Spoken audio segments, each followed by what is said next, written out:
நாம் தமிழர் கட்சியின் உழவர் பாசறை சார்பாக கடந்த சில தினங்களுக்கு முன்பு மதுரையில் மேய்ச்சல் நிலம் எங்கள் உரிமை என்ற முழக்கத்தை முன்வைத்து கூட்டம் நடைபெற்றது.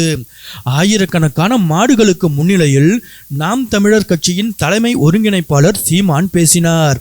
அப்போது மேய்ச்சல் நிலங்களை மீட்க வேண்டும், ஆடு மாடுகளை வனப்பகுதியில் மேய்ச்சலுக்கு அனுமதிக்க வேண்டும் உள்ளிட்ட பல்வேறு கோரிக்கைகளை வலியுறுத்தி சீமான் பேசினார். அப்போது மாநாட்டில் பேசியிருந்த சீமான் தடையை மீறி மலைப்பகுதியில் நாட்டு மாடுகளை மேய்ச்சலுக்கு அழைத்து செல்வேன் என கூறியிருந்தார். ஆனால் வனப்பகுதிக்குள் நாட்டு மாடுகளை மேய்ச்சலுக்கு செல்ல வனத்துறையினர் தடை விதித்திருந்தனர். இந்நிலையில் அதனை கண்டித்த சீமான் நாட்டு மாடுகளை மேய்ச்சலுக்கு அழைத்து செல்லும் போராட்டத்தை நடத்தினார். தேனி மாவட்டம் போடி நாயக்கனூர் அருகே குரங்கணி செல்லும் சாலையில் சுமார் 1000 நாட்டு மாடுகளை சுமார் 2 கிலோமீட்டர் தூரம் ஊர்வலமாக அழைத்து சென்று வனத்துறையினர் அனுமதியை மீறி மலைப்பகுதிக்குள் மாடுகளை மேய்ச்சலுக்கு அழைத்து சென்றார் சீமான்.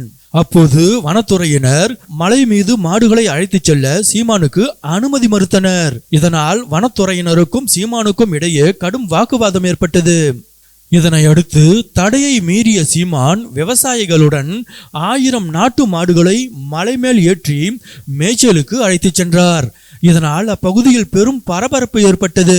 பின்னர் செய்தியாளர்களை சந்தித்து பேசிய சீமான் கூறுகையில், என்ன கோரிக்கை வைக்கிறோம் என்னங்கிறத கவனத்தில் எடுக்காம சும்மா தேவையெல்லாம் போகாத நினைக்காதேன்னு.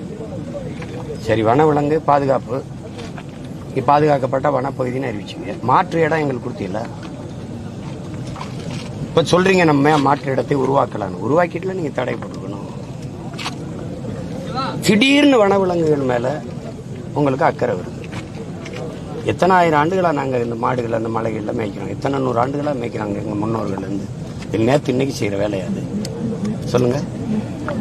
திடீர்னு உங்களுக்கு அது மேல அக்கறை வந்தது, அதை நீ தடை அப்படின்றீங்க. இப்ப நாங்க எங்க மேய்ப்போம்?